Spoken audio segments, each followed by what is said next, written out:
Donc les Iraniens se sont cachés dans deux choses, les mathématiques et la montagne. C'est-à-dire que vos missiles, ils sortent du sol. Vous voyez des images là-dessus qui sont présentées sur X, où vous voyez une trappe qui s'ouvre, le missile qui sort, comme ça, du milieu du désert, ou d'un bout de la montagne, et ensuite ça se referme. Et il faut bien comprendre que le point de sortie du missile, il n'indique absolument pas la verticale de votre base. C'est ça toute l'idée de l'obfuscation mathématique. Il n'indique pas du tout la verticale de votre base, il indique un point qui peut être fermé, qui peut être cloisonné, d'où est parti un missile. Donc, vous voyez, vous, que le missile est parti d'un endroit, ok. Si vous frappez cet endroit, vous ferez aucun dégât.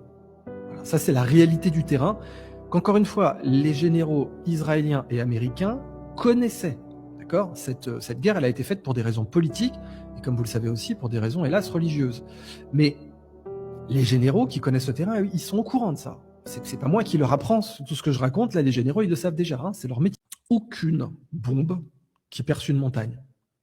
Point. Point. Mais quand je dis aucune bombe, c'est même une bombe H.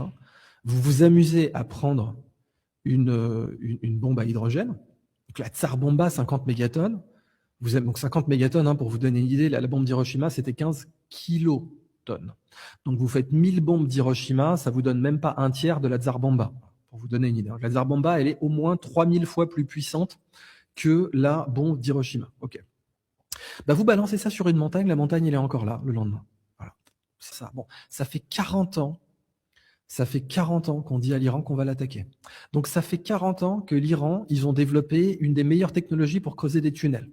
Vous avez donc dans ces montagnes toute la réserve que vous voulez pour creuser comme les nains dans le Seigneur des Anneaux.